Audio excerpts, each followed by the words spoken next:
All right. Good afternoon, everyone. My name is Sarah, and on behalf of Carasoft Technology Corporation, I'd like to welcome you to our Fortra webinar, Accelerating Zero Trust Data Labeling and Tagging for Microsoft Outlook and Office Applications. To tell you a little bit about Carasoft, we are a trusted government IT solutions provider, delivering software and support solutions to federal, state, local, and education customers. Carasoft maintains dedicated teams to support sales and marketing for all of its vendors. Our contact information will be at the end of the presentation, so please don't hesitate to call or email for any of your needs. Like I said, this webinar is being recorded and a copy of the presentation will be emailed to you. We're offering 1 CPE credit to those who attend today's webinar.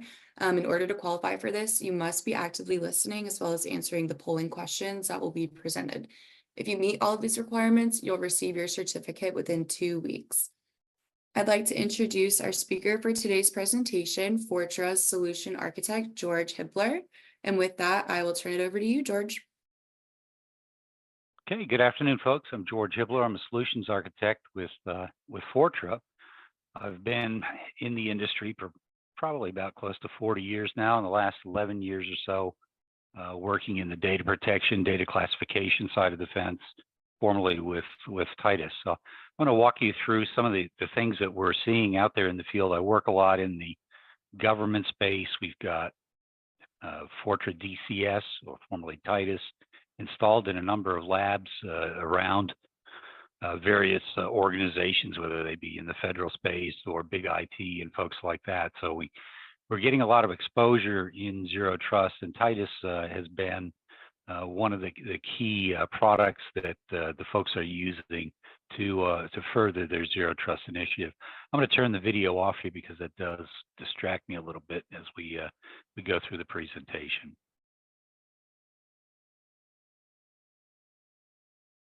So who is Fortra? Well, Fortra is a fairly large company. We've got about 800 million in revenue. We're in 18 countries around the world, roughly about 3,000 team members and over 30,000 customers in virtually every industry, primarily here in the United States. I work in the federal space and large commercial space, and I'm in the data protection section down here in the bottom.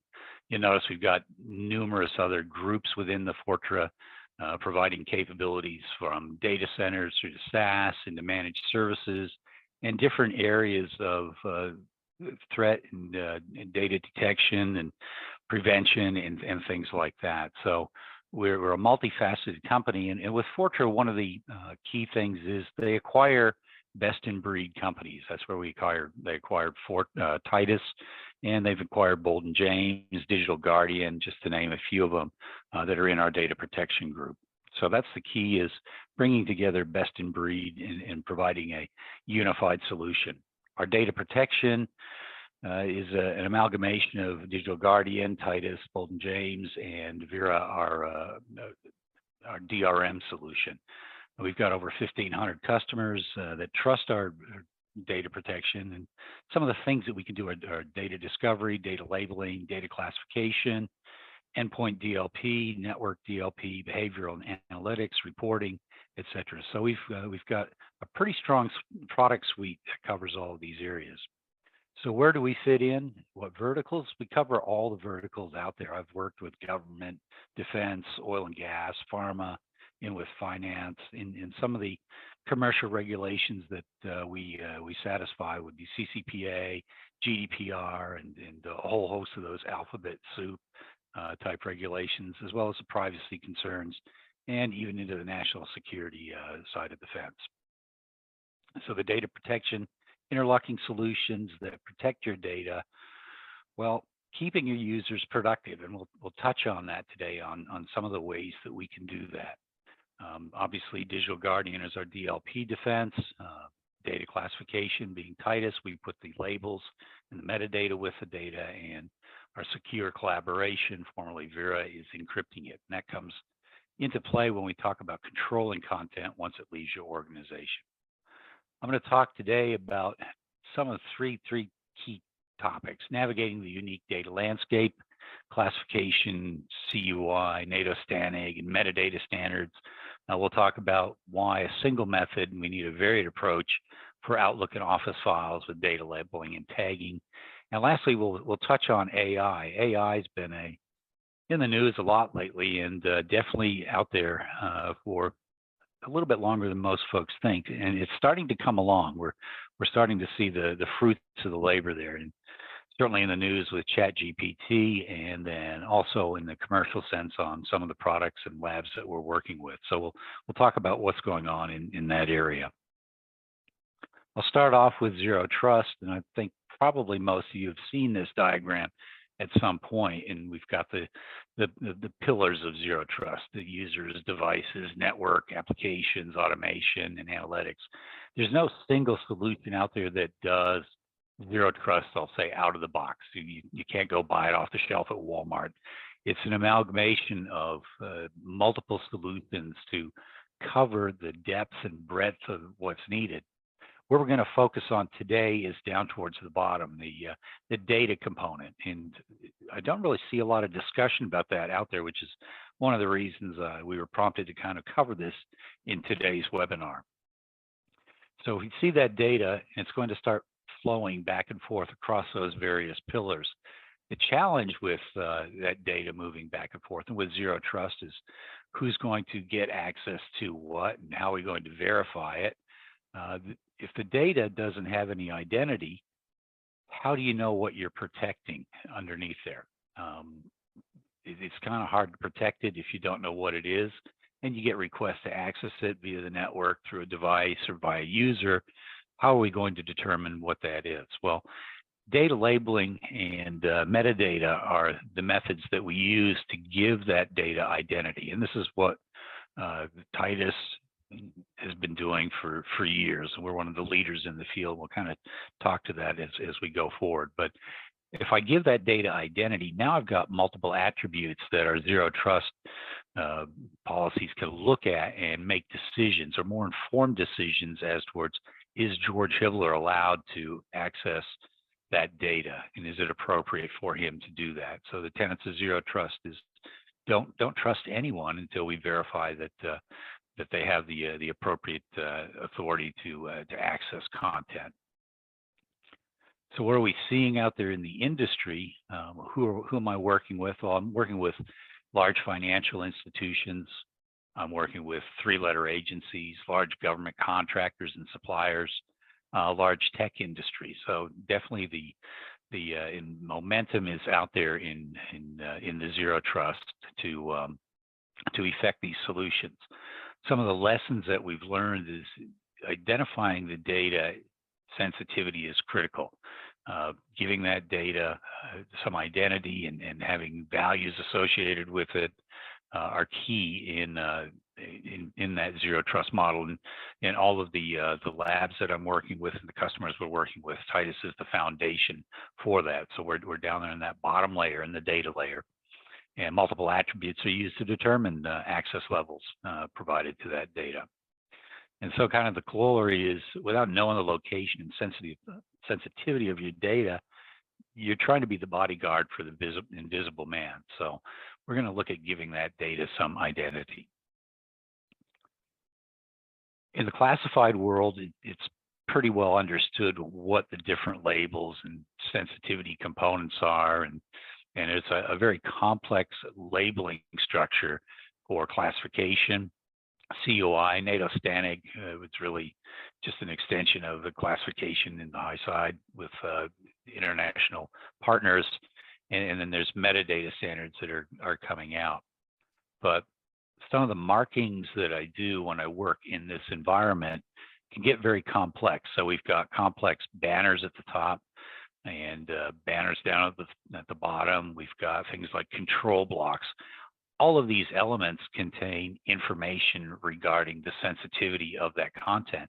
And really, a label is just a label. It's relative in the context of classification in this case, because we've got the secret, top secret, confidential, unclassified. We've got releasable to. These are just labels that could be in there. There could be other components in that, such as SCIs or SAPs and the whole alphabet soup of the different labels. But the key point I'm trying to drive across here is these labels can be quite complex, And there's tools out there that can make this labeling a lot easier. The military markings have been around for decades, and they're pretty well understood. We support all of these document markings, and this gives the user, or the users, the human aspect of it, the visual acknowledgement as towards what that sensitivity is. At least now, from a human perspective, we can see that. And it manifests itself into different forms. So I talk about them just being simply labels from my perspective. I could have called them anything. When we talk to CUI, controlled unclassified information, there's a marking standard that's associated with that. We've been working closely with NARA for probably close to, I would say, 6 or 7 years on understanding the requirements for CUI, how those markings are applied, and where they should be put. And then we even see that there's differences as we work with different agencies. The point I'm trying to make is these are complex markings, but they have meaning as towards how content should be handled, how sensitive is it, and where should it go. And similarly with CUI, they call it controlled unclassified information. There's a new layer coming in. Well, it's not a new layer, but the thought process now is how do we control that information, particularly once it leaves our organization? And that's where DRM solutions are starting to come into play. Can I control who's allowed to see it? Are they allowed to forward it? Can anyone else view it? Can they copy it? Control aspects like that. So all driven more or less by the sensitivity labels that have been applied to the content. Here's another form of CUI. Different agencies, like I talked about, do different formatting structures. So I've got a CUI header, but now I look down on the bottom here, I've got a control block down there that contains more sensitive or sensitivity information. Who is it controlled by? The CUI categories, dissemination controls, point of contact. You may not use this in your day-to-day organizational marking schema, but if you're working with the federal government, this is the direction the federal government is going. They wanted a unified set of labels across the entire federal government to eliminate the hodgepodge and the unfamiliarity with markings that you may not have ever seen before. So CUI brings that in. And again, it's a complex marking strategy, but when we get to the discussion with Zero Trust, these are all attributes and identifiers that can be used to determine who has access to that information and when. All That right, was yep. Oh, I was just going to say, I think now's a good time to go ahead and launch the first polling question, if that's okay with you, George. Sure, go ahead. Awesome. Let's see here. Well, I'll have this up for about a minute. And remember, if you are interested in CPE credits, you'll have to answer all of these questions.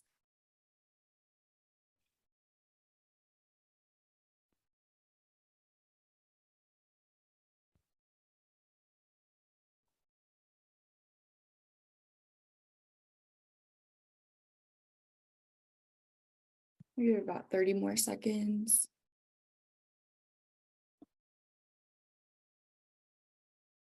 Looks like we're right at 50% for those who are looking to get into a ZTA model. So interesting, 50% exactly.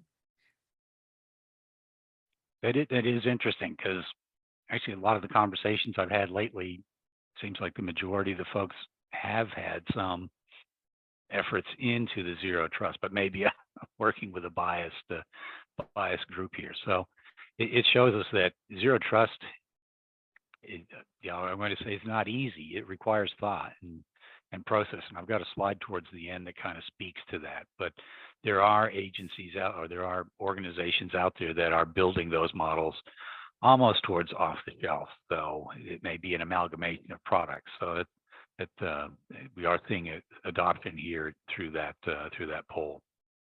Awesome. All right, I can share these results. Yeah, just at 50%. All right. Okay, you controlling that poll or am I? Yes, that was me. We should be good to go. Okay. Can I make it go away then? Good. Yeah, you can close it out. Okay.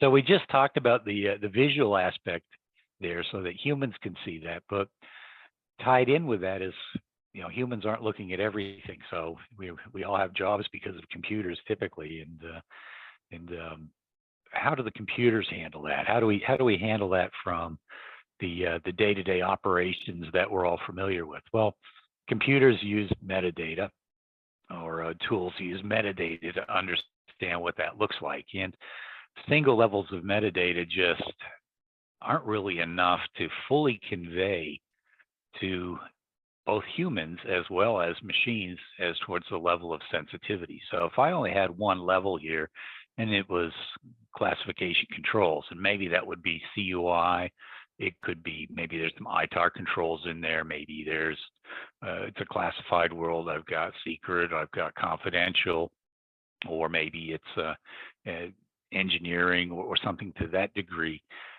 A single level doesn't work. We're going to need more information or more metadata, more attributes that we can use now to determine who gets access to particular pieces of information in that zero trust model. So here I'm saying that it's CUI. I've got multiple categories, multiple selections I can make to the content. I've got dissemination controls in here. It says who can get that, the distribution reasons, distribution dates. I've got who created it, the office, who controls it, the point of contact. I can have decontrol dates and things like that.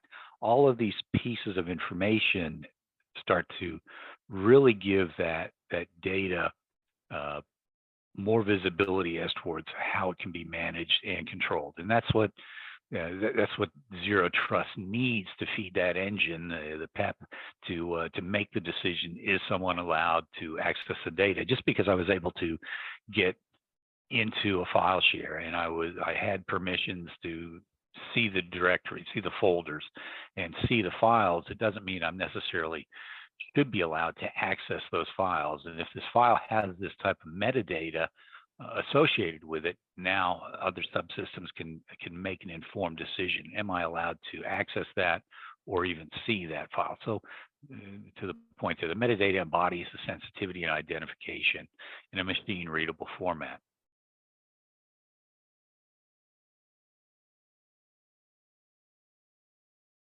Sometimes my mouse doesn't click right here. Okay, and another example of that with the CUI. So I've got different visual markings in there, but I've got different metadata that's associated with that in the control block on the side, distribution statements that are associated, and how does that embody itself in the metadata? I'll use a Word example as an office product. So whether I'm using Word, Excel, or PowerPoint, we're going to have the concept of document properties to embed that metadata. We can see that metadata from the selections that I'd made earlier in the screen. Up here, I've got Titus GUID, which is something that's unique, but I've got all those pieces of information. I've got my CUI content, my designation of it, with the agencies, the customers, decontrol dates. I've got the portion mark classification, even in this case, so my distro statements, reasons, dates, and decontrol,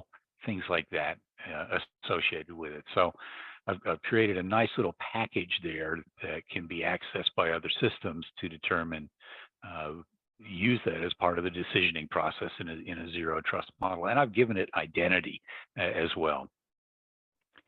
Some of the things I'm seeing out there in the word, the efforts different customers are working on, they're saying we need this extended metadata or extended data headers, and that can manifest itself as part of a tool that provides not only the visual markings but the metadata. But this gives you an idea of the complexity of the metadata that they're looking for. Here we have the old-fashioned stuff, the classification level, the derived from, the D-class dates, but they're adding all sorts of different parts and pieces. And you need a flexible tool that can easily incorporate these. And I work with a lot of different customers, and I get these sorts of requests. Can you do this sort of thing, like an extended data header? Can you capture that metadata for us? May not even be a visual marking. It could be something in that package in the metadata component that they want to see. So downstream systems can digest that and use that as part of their processes. And a visualization from the metadata standard of that EDH, here I've attached it to a text document. So we see the XML that shows all those different values being populated in there. A great set of data there that can be used by other subsystems to determine access and how sensitive that content is. So finishing up this section more or less on the zero trust, the data component down there, identifying that data, giving it sensitivity levels and all of that ancillary information is key in the zero trust implementation. Visual markings are for users, and metadata are for processing are the key elements. The federal space is well along in developing that marketing and metadata standard for both classified, NATO, and CUI. Those are the standards that are emerging. What's interesting in the commercial world is CUI is kind of dragging the commercial world in because you're required to participate in that if you're dealing with the federal government. If you're not dealing with the federal government, it's still kind of the wild, wild west out there as towards standards. So internal to one organization may not mean the same thing in another organization. Proprietary may not have the same meaning in another organization that you exchange information with. So I'm not sure I'm seeing a standardization across the board yet from a commercial perspective, but CUI is helping drive that as we go forward. And the question I would ask is, do your current tools support complex marking and metadata of your data?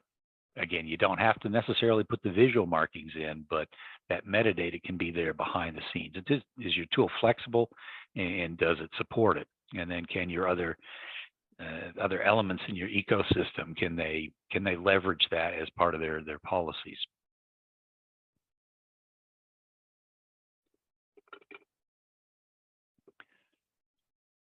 Next topic is the varied approach is essential for Outlook and Office data labeling and tagging. So when I look at Outlook, it's completely different than a file that's sitting in a repository somewhere, whether that be an S3 bucket or Box, Dropbox, OneDrive, SharePoint, things like that. Emails are created in real time, and they could include sensitive information, and they can leave the organization with a push of a send button. So having those tools in place to look at that is critical, and giving that email identity is critical as well.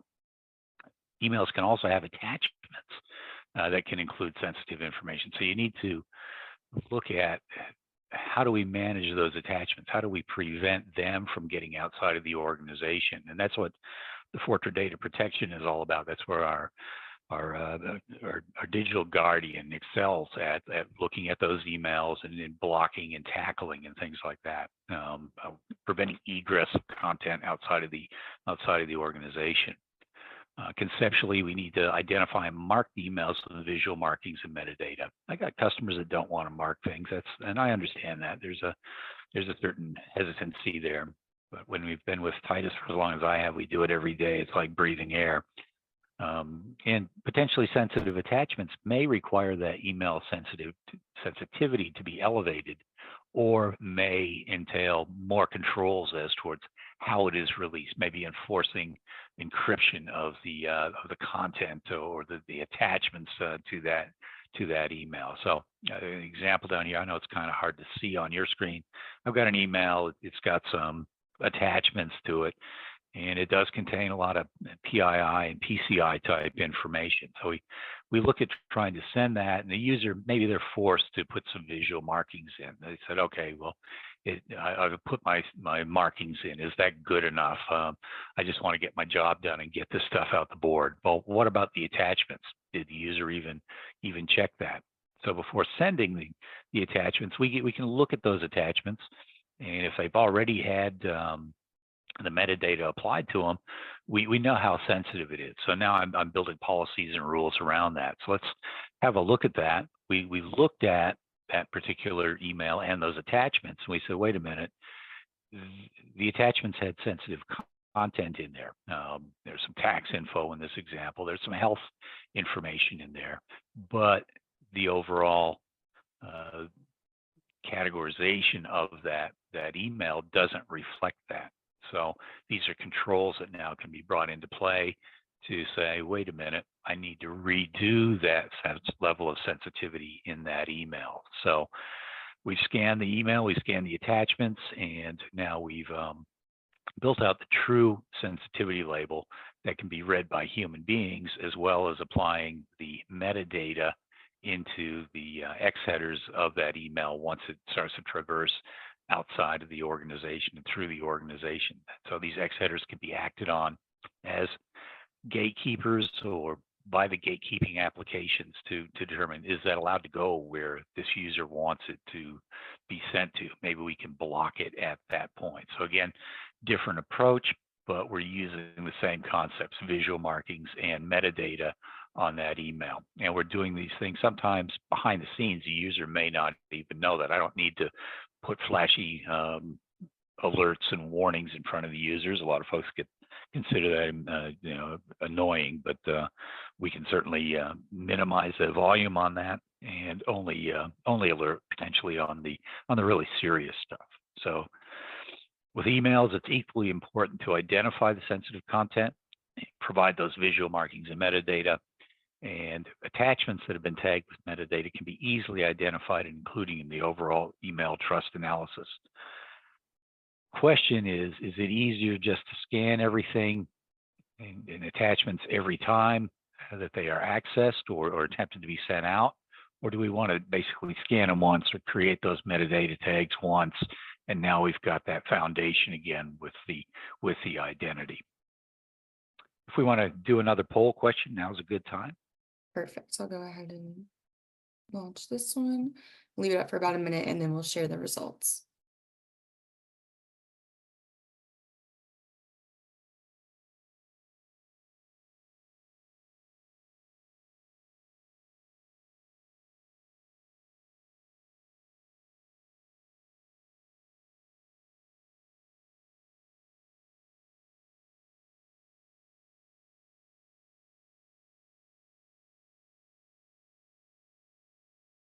Give it about 30 more seconds.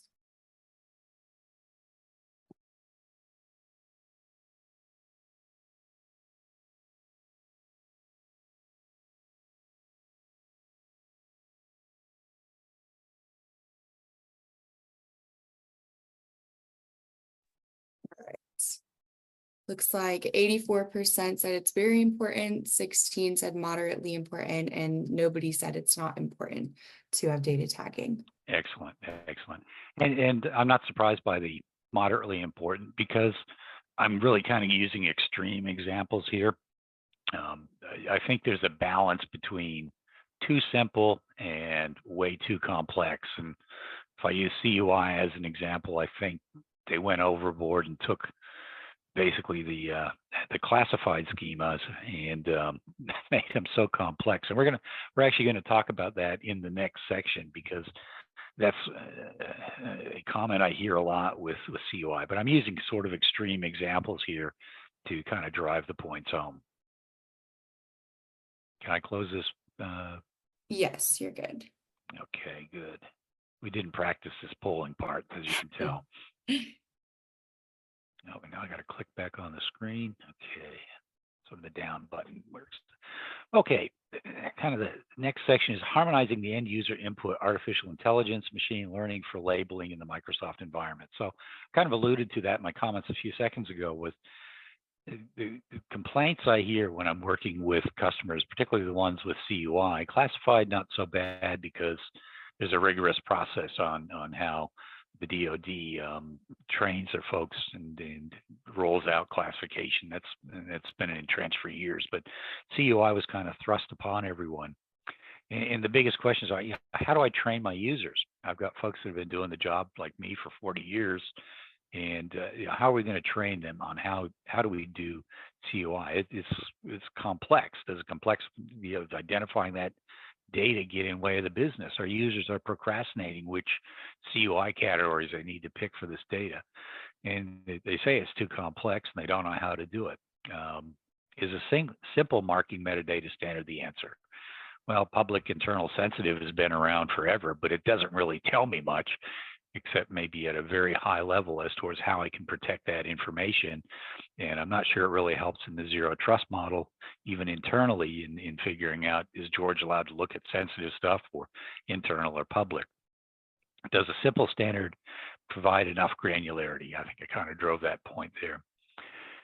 So the question is, can emerging technologies such as artificial intelligence, AI, help out? Do we rely completely on AI to identify data?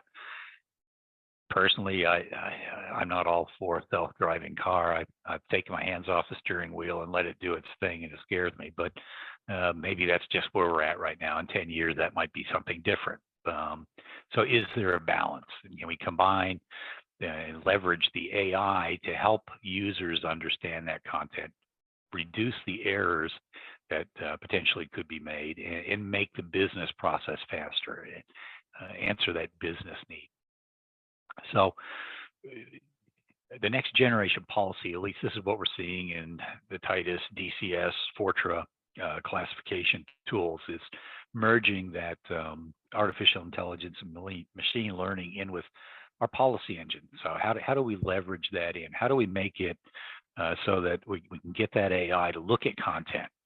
And the goals really are to optimize data classification of data at creation. So when you're creating Word documents, Excel, PowerPoint, emails, things like that, as well as the data at rest, can we scan that data out there and start to build a better picture as towards what's in that pile of data at the bottom of the zero trust pillars? And there's multiple stages. We've been doing machine learning and things like that for years. So there's a bit of an evolution that's come in here. And traditionally, I think when I first started with Titus, we did not have any AI.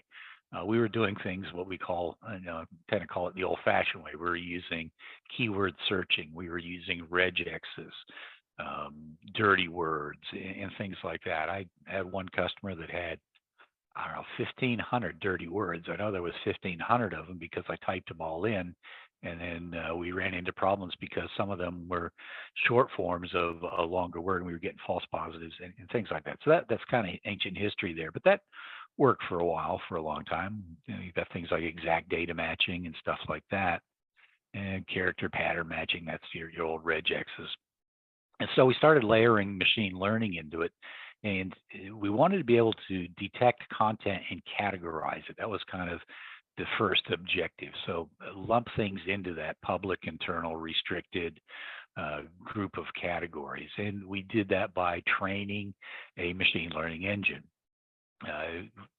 We used a directed model. So instead of crowdsourcing, we decided to do supervised learning, the SVM there, because we felt with a crowdsourced model, it tended to have the opportunity to basically result in inaccurate data, or it could be influenced by a bad actor. So rather than leaving ourselves open to that, we went with a supervised learning model that we gave it the content, we trained it, and then used test data against that to check the accuracy of it rather than relying on a crowdsourced model. We still can use a crowdsourced model if we want to, but those are some of the inherent things you want to watch out for. So what did that look like? We wanted to build and train our own company models. We wanted it to be internal to your organization, so not relying on ChatGPT, which is interesting because I don't think we want to be sending corporate secrets out into ChatGPT just yet. And we wanted it to be quicker to deploy with fewer training data required. So that was the model there. And we actually took that model and we pre-trained a version of it, took it to market. It was called the Data Detection Engine, still out there. And it was designed to go and look for content that is relevant to a lot of the regulations that we see out there, the CCPA, GDPR, all those types of regs. So the DDE was designed to do that. It's a pre-trained model, and it had to be built on a flexible policy. We wanted it seamless from a user experience, and it had to run offline. I didn't need to be online. So the machine learning workflow was normally I'm working with a data steward. They're going to see the body of data that we need to categorize. They're going to break it down. They're going to use our tools to train it on your information. We've got refined models that are ready for distribution. And we translate those categories into classification: public, general, internal, restricted, confidential. This was kind of a history lesson, but this is where we have taken this stuff in the context of zero trust. Maybe that's not good enough yet, but it got us somewhere in that we were able to deploy and leverage the classification suite with machine learning to build out various models and use the future feedback for continuous refinement. So we got those models more and more refined as we went along. The next part that we're working on, or not working on, that this is what we're doing right now, is enhancing those regexes, that we call that smart regex now, and detection versus tokenization. That's another method that we use. But the top part that just built out takes us to where we are in the deep learning solutions and language processing, natural language processing, and things like that, using contextual knowledge and entity recognition now to get more granular in the types of material that we're looking at. And why is that important? Well, CUI with 120 categories minimum, that's just your basic. If you double that, if you go specified, it's that extreme example again that's driving some of this research and the development of tools in that AI area, because it's so complex, and AI is just naturally a good fit to bring to bear for that, to help our users out. It's moving up the value chain as well for advance from machine learning. So what does that look like in the real world? In real time on the endpoints, we can be examining content as it's being created. So we send the content for analysis to the AI engine. It looks at it using those models, and it comes back and says, this is what I found. Different approaches as towards how we train that model. Definition sheets is kind of one example where we say each category, here's the defining characteristics of this particular CUI category. And it doesn't have to be a CUI category. It could be a defining characteristic of a classified category, whether it be something like secret, well, that's kind of broad, or something that's internal to your organization. But there's a method that we can use to define the requirements that are needed to meet that particular item that we're looking for, and we build those definition sheets out. If I'm scanning data at rest, I'm utilizing that same AI engine. That AI engine can scale out and go out to those file repositories, bring the content back, look at it, say, this is what we found, down to a very granular level in leveraging that AI. So now I've leveraged AI and it's looked at it.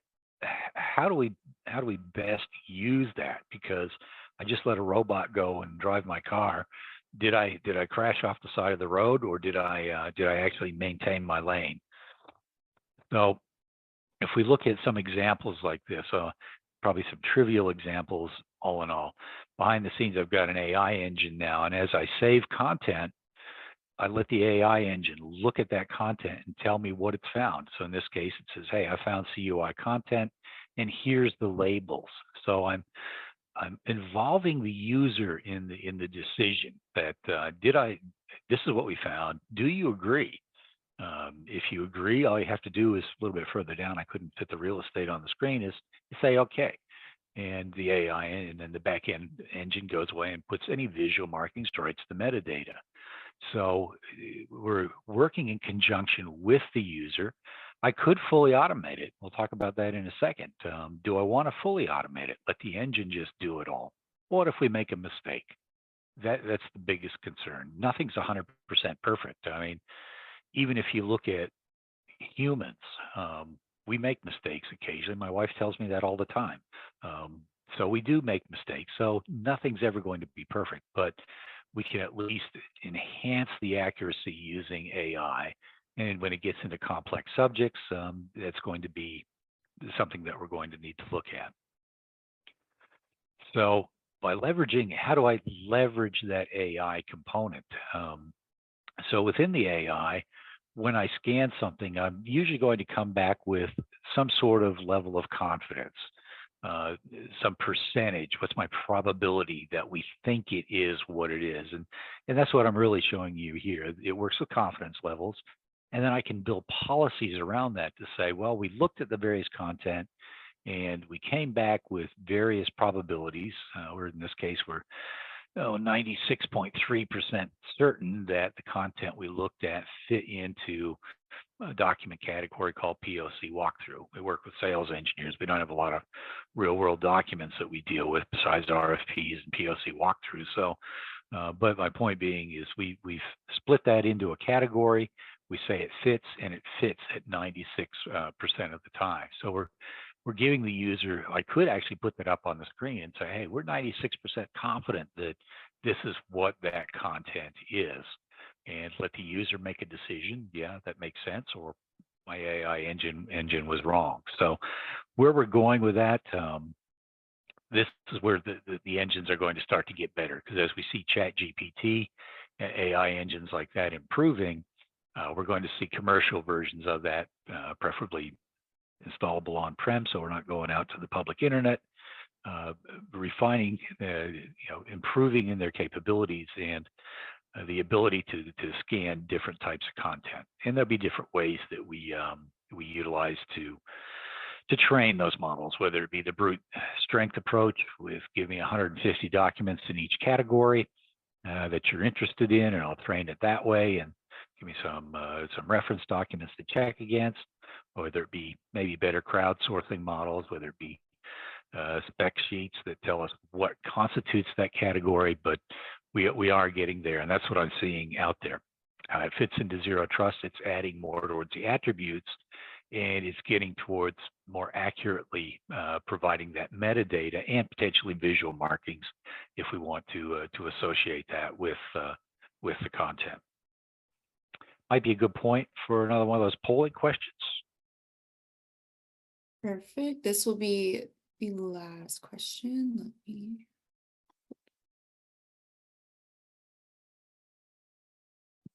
All right, again, we'll have this one up for about a minute and then go ahead and share the results.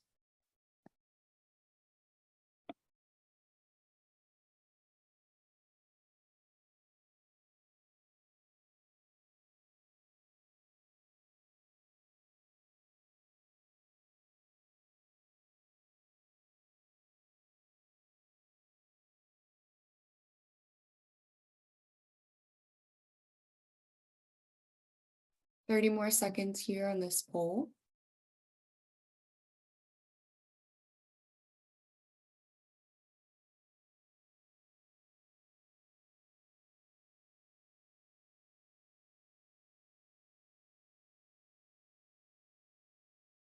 All right, so it looks like 31% of people have looked into implementing AI-based solutions to identify data sensitivity, and 69% have not. Yeah, that'd be interesting if you ask the same question, how many people have self-driving cars? I wouldn't be surprised if we got that same split. All right, go ahead and close that vote.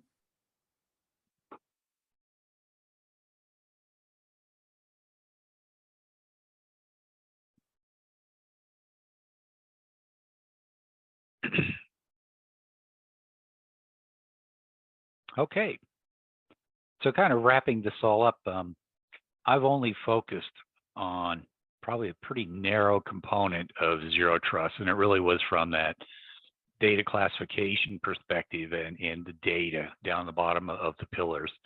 This is kind of one of the models I've seen out there. You folks may have seen this. It's probably a little bit dated, but it was the DoD Zero Trust Capability Matrix Execution Roadmap.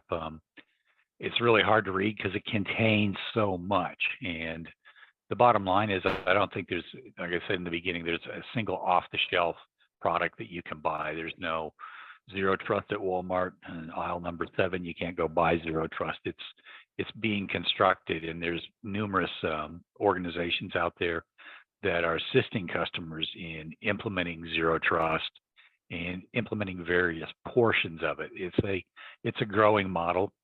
This DoD defense one, we've done an analysis internally as towards where we fit in this data section over here, and definitely the labeling, the metadata is all part of that, and identifying that data. It actually calls out some of those AI components and things like that in there.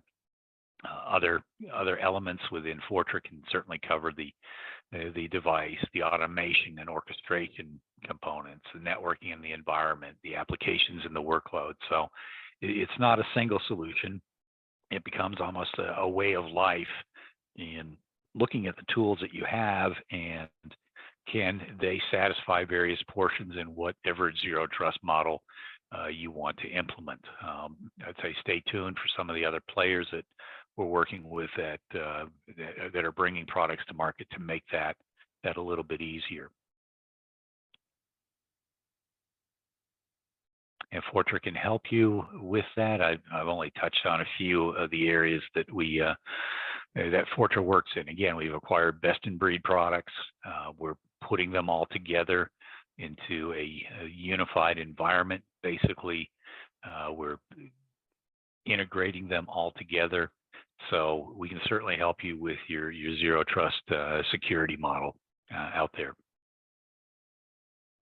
And questions right now? Yes, thank you so much, George. That was great. We're going to go ahead and move into the question and answer portion. So if anybody has a question, go ahead and use the Q&A pod at the bottom of your screen. We had one come in a few minutes ago. George, Richard is asking, after metadata is set in a document, can that be locked down? Okay, I was reading a different one here. Okay, I guess I don't have. Can you read that back to me? I was looking at another question. No problem. Richard's asking, after metadata is set in a document, can that be locked down? So the metadata in the document, it can be, well, there's a question of lockdown. Can it, if the document gets taken out, can it be changed? The answer is yes. Can we detect that it's been changed and prevent it from being changed? We use a form of encryption, at least with Titus, to do that. We call that protected labels. So short answer is yes, it can be locked down. Thank you. Richard, let me know if that answered your question. We'll go ahead and move on to the next one. Josh is asking, if we had a few network storage spaces of say 50 terabytes of data, how can we use Fortra to help us get all that data tagged? And what would be the process and timeline in a broad sense? Okay, yeah, without fully knowing how much data you have out there, but 50 terabytes is not a lot in these days. So we have different tools. One of them is called Fortra Data at Rest. You may have heard it called Illuminate. That is one tool that we can use to scan various repositories that are out there, whether they be FileShare, Box, Dropbox, SharePoint, OneDrive, S3 buckets, and things of that nature. And SharePoint scales horizontally. So when we run scans of those repositories, it's almost like running a backup when you think about it. It's my first scan through is going to take time, and we'll scale up appropriately. Thank God for VMs. I spin them up as I need them. And once we've done that, then the next time we go back and scan, I'm only going to inspect the content that is new or content that has changed since I was there last. So the subsequent scans get faster and faster. How long does it take? Again, it'll be dependent on the amount of data and where I'm scanning. Is it half of the world away or is it close by? But to answer your question, what I usually will do is work out how quickly do we need to scan it. So if I use a facetious example, I work with a large financial institution. They say we got 1.4 billion files. Well, if I put one machine onto that 1.4 billion files, I wouldn't finish scanning it in my grandchildren's lifetime. So that wasn't going to work. So we spun up multiple instances. We ran the scans outside of business hours and on the weekends. It took us about a month to go through 1.4 billion files, but that was deemed acceptable just due to the large nature of it. When we do a deployment, we typically will run some test scans. That gives us more concrete answers, so I can answer a question for a customer a lot easier. To say, well, we're seeing 50 files a minute being scanned, or we're seeing 25. We multiply that out using a napkin and a pen, and we can come up with a rough guesstimate as towards how long it would take. But because I can scale horizontally, that would be the metric. And similarly with Digital Guardian, we have that ability to scan files as well and do a similar sort of exercise. Databases are a little bit different on the Digital Guardian side, but I'll kind of leave that architecturally off to one side, because with the database, how do I really want to flag that row or column of data? Where am I going to stick a label on it? I don't think so. The end output of a database is what Titus typically works for. That would be a report or something. Kind of a long-winded answer, wasn't it? Perfect, thank you. And Josh and everyone, on the next slide, there will be contact information. So if anybody needs an elaboration or has a more personalized question, please feel free to reach out to us or to the Fortra team as well. But we'll go ahead and take the next question. How difficult is it to set up a labeling/marking tool like this? Well, it's an interesting question, because I personally maintain probably thousands of different configurations, and I've got probably 100 of them that are related to CUI. So our normal process would be, as we explore with a customer what their labeling requirements are, we have a methodology that we go through. There's a series of 1-hour workshops where we can flesh out what your schema needs to look like. That's what we call the different labels that we're going to use and the values that you're going to have for those labels. If I don't have one off the shelf, I can still fairly quickly construct one. And I look at some of the complex ones. If I want to talk, a really complex one would be combining classified markings with CUI. There is literally probably close to 100 different potential fields that you could have values for. That one took a while. That maybe took me about a week to put the two of them together and get them playing nicely. But in general, it's not a laborious process to do a more complex marking and labeling schema. Thank you, George. All right, if anybody else has any questions, reminder to drop them in the Q&A pod on the bottom. We'll go ahead and go with one more question. What are you seeing in the use of AI for data classification? Good question, and I kind of alluded to that in the presentation. The big push right now is answering that CUI question, 120 different categories. So 120 different sensitivity labels, it's daunting, and customers are begging for an answer, an easy button, be it may, that they can present to their users so that their businesses aren't getting impacted. They want to be able to quickly scan that and get the answer. So that's where I alluded to the different labs that we're working in with different areas, whether it be high tech, whether it be government and government contractors and services providers and things like that. That's where we're seeing the big push with AI. The corollary of that is, if we can nail down CUI, then I almost feel anything else is going to be a lot simpler, because it doesn't get much more complex than CUI. So that's where the activity is occurring. Thank you. And I know we're coming to a close here in a few minutes, but I think we have time for just one more question. What stage of implementation are most DoD agencies currently at with regards to ZTA in your experience? It's a mixed bag out there. I visited an agency yesterday that said they had deployed ZTA a few years ago, and I kind of raised my eyebrows. But they're all in different stages. That model that I showed you for the DoD is exactly that, and that's what sort of an implementation they're working towards. They took they're taking each one of those elements. They said in each area, these are the things that we need to do in order to fully meet a zero trust. So it's again, it's a mixed bag. Some of them are I would say more mature. Is anyone 100% there? I'm not sure I'd be comfortable saying yes, although there may be some that would say so. Great, thank you so much, George. And if you'll go to the next slide, I believe it has our contact information. Yeah, I think I got my poll. Yeah, there you go. Perfect. Thank you so much, everyone, for being with us this afternoon. Thank you for joining us. We hope that this information has been helpful for you and your organization.